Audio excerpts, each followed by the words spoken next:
జై శ్రీరామ్. నేను మీ శ్రీనివాస్. అందరికీ గుడ్ మార్నింగ్. ఇవాళ ఎగిరిపోయి బతుకమ్మ కాబట్టి పువ్వు కోసుకొస్తాను కానీ అడవికి వెళ్ళాం.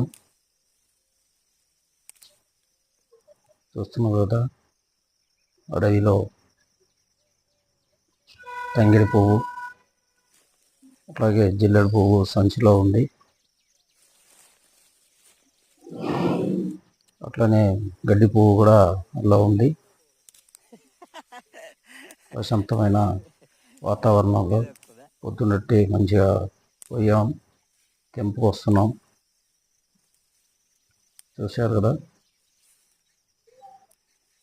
మేము ప్రతి సంవత్సరం ఇట్లనే తెంపు వస్తుంటాం. జై శ్రీరామ్.